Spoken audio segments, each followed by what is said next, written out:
So if I'm such a cool guy, I mean, look at all the girls I get. Look at this B-roll. I'm so fucking cool. If I'm so fucking cool, why isn't that I haven't found a wife yet or a long-term relationship, a girlfriend? And guys that are very successful, if you want to call them high-value men, why do most high-value guys that I know not have long-term relationships and not have girlfriends, wives, kids, family yet, etc.? Some do. The majority don't. Why is that? Well, the obvious answer is that the dating pool really, really sucks. And you guys think that, for example, myself being a passport bro, going to Brazil, Colombia, Mexico, whatever XYZ country, Latin America, I've even been to Africa, I've been all over Asia and Europe and stuff like that, oh, it's so easy and all these gorgeous, amazing girls are falling from the sky. Let's actually do some math here. First of all, it's easier over here. It's better, but it's not nearly as easy as some of you weirdos in the comments. Like, well, if I just went overseas, perfect nines and tens would just be crawling all over me too, even though I'm fat. I got Cheeto stains in my beard and on my shirt.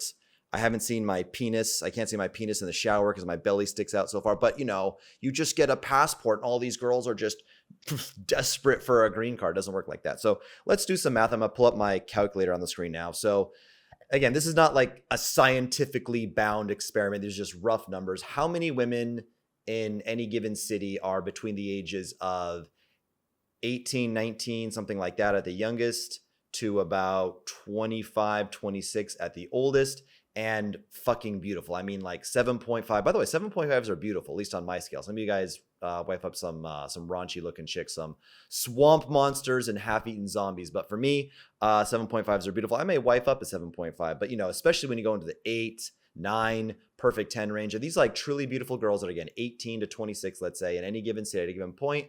Let's say of all those girls, the population is 2%, and that's being fucking generous. We all know far less than 2% of like an entire female population in a city is actually truly beautiful. And the reason why we want truly beautiful girls, if you're watching this channel, this is because if you fuck mid to ugly chicks, you get tired of them, you won't be able to feel romantic love and want to protect them and provide for them and die for them. If there's drama in the streets, you're getting robbed at knife point, you'll lay down your life to save her. You're not going to feel this like burning desire and want to just melt down and be vulnerable and whatever, have this deep emotional connection with a chick.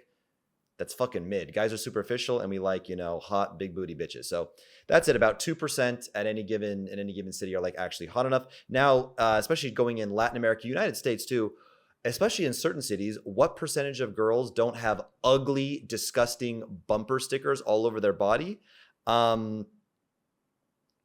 This is being generous too. Let's say 60% do not, right? So we're taking 0.2. Now we're timesing that by, let's see, if 60% don't, we're timesing it by 0.6, right? So now we're down to 1.2% of the population is left. Now, beyond that, let's throw in another factor here. I've talked about this before. The overwhelming majority of 7 to 7.5s and above are involved in some realm, some form of sex work, whether it's very overtly they're like doing actual prostitution, or whether they are just having sugar daddy relationships, OnlyFans, webcam modeling, they're selling feet pics, or they're kind of, just like finding like loser guys with money and kind of like, stringing them out, pretending they like them to get, shopping trips and vacations, stuff like that. Some form of like pay for play. It's about 80%, but let's just be generous. Let's call it about 70%, which is fucking generous. We're being like fucking generous with these numbers. Sorry. So we're supposed to, I made a mistake. We're supposed to times it by 0.3 because 30% are not doing pay for play. So we're supposed to times that by 0.3. Now we are at much less. You see the final number is 0.0036. That is about 1/3 of 1% of women. Now, of this 1/3 of 1% of women, the 0.02 was how many are beautiful. The 0.6 is how many are not tattooed, which again is being generous. 30% are not doing some form of sex work. So again, those are the numbers we have so far. Now let's take this. My math is correct. I'm decent at math. If you're thinking, oh, what's he do? Like, this is actual like real math. I don't know. Get a math tutor if you suck at math. What can I say? Sucks to suck and be dumb at math.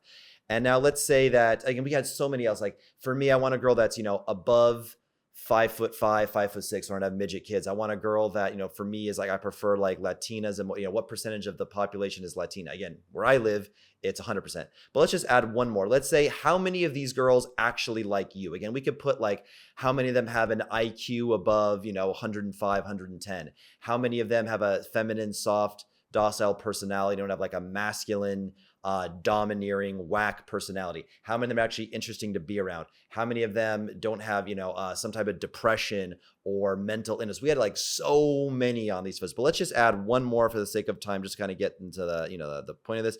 Let's say that how many of these girls realistically are going to like you, even if you're fucking chat. Again, remember, these girls could have any dude they fucking want. So the odds that they're going to like you, let's say, and again, we're being very generous, is 10% would actually be attracted to you.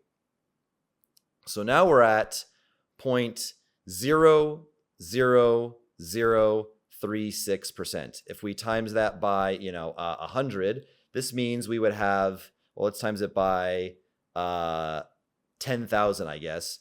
We have 3.6 qualified leads for every 10,000 women. Okay, so that means if you already know, imagine like 10,000 people in like a stadium at like, a Super Bowl would have more than 10,000 people. I don't know, like a college basketball game that's like, not, I don't know, there's like, imagine like an arena full of like 10,000 people, and imagine that, let's just round up, let's take 3.6, let's round it up to 4. Imagine 4 qualified women. And again, if you want to put, above 5'5", above 5'6", have a feminine, docile personality, aren't hoes on social media, have a low body count, don't have some mental disorder, all these things, like gets along with you, doesn't have an irritating, nagging personality. You're lucky if you're looking at 1 in 10,000. Here's another thing too. Even if you do what I did, which is, Geomax, Looksmax, Time Max, Geomax, I'm in Latin America, going to the best cities for actually a lot of cities in Latin America are just as bad as the United States for dating. Looksmax, grow a beard, skin routine, hair transplant, going to the gym, getting, again, I know I'm not buff and jacked, but I'm doing, the best I can. Time maxing, I use online dating virtual assistants. Social media maxing, we'll throw some photos. You guys are new here, you've seen this a million times, but we'll throw quickly in the B-roll all my best photos, well-dressed, well-groomed, at nice rooftop lounges, group shots, dinners with friends, and hot girls all to the table, but not too close, so it's like suspicious, like why is he too close to these girls as his girlfriend, etc. Just doing it in a classy, the correct way. Giving a speech, we'll put the video of me giving a speech on screen, etc. All that, etc., right?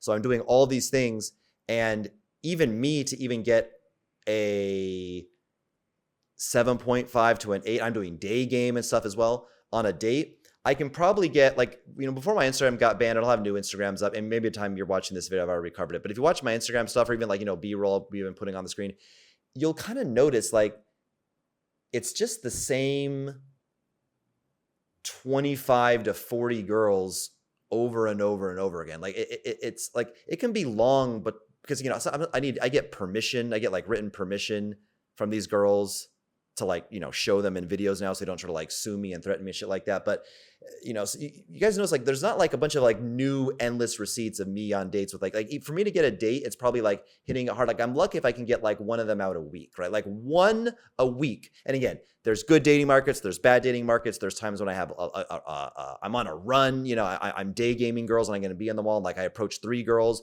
they're all beautiful. I take out all 3. Then there's times where like, it's just not working. I have my peaks, I have my valleys, I have my off periods, is what it is. But even for me, like if I'm getting like, 1 7.5 to 8 on a date, sometimes even like in a difficult dating market, like 1 every 10 days to 2 weeks. So let's do the math there again. If I can get, let's just say 38s out on a date in a year, right? Because I only try to date, 7.5 to 8 and above. So I can get 30 a year. And of like the personalities that I'm looking like really, really like hit it off with them about like, 1 in 25 to 1 in 50 girls. I'm gonna have like amazing chemistry with. So you have, the IQ that I need, the submissiveness that I need, the XYZ, good personality, higher IQ that I need, the mental stability that I need, the non-annoyingness that I need, the high sex drive that I need, all these things, right? If it takes me, let's just say, like 1 in 20 to 1 in 40, I'm getting 30 on a day. I can't do the math in my head, but like for me to get like, 4 or 5 qualified leads takes years, right? I'm not going to do like that math in my head, but like for me to get like, 2 or 3 or 4 or 5 girls that could be, up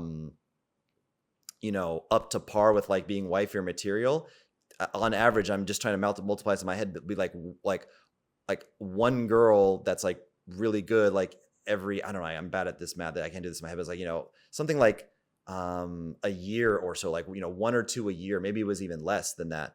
So that's why guys, because again, like it's different when you want to smash hoes, like high value men, whatever you define as that, athletes. I don't know what you everyone has a different idea of what you call a high value man.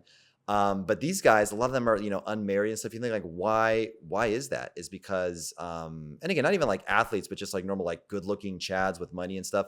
They run through a lot of hoes, but when it comes to like sharing their DNA with somebody and, whether you marry that person or not, like when you make a family, like you are tied to supporting that woman and your kids with her for life. So it's pretty rough out there. And the best strategy I found for doing this is, the things I said, time maxing, geo-maxing. If you want to know like the whole exact strategy about like how I do every one of these things that I just said, the time maxing, the social media maxing, the looks maxing, financial max, like all this stuff, all the things that I'm doing to try to find my wife. I'm 36. I like to have kids and wife by the time I'm like, 40, 41, something like that within the next, 3 or 4 years. There's a video that popped up on the screen right now that shows my exact strategy. So give that a watch if you want to know more. Otherwise, I hope you were entertained by this rant. Subscribe. Peace out.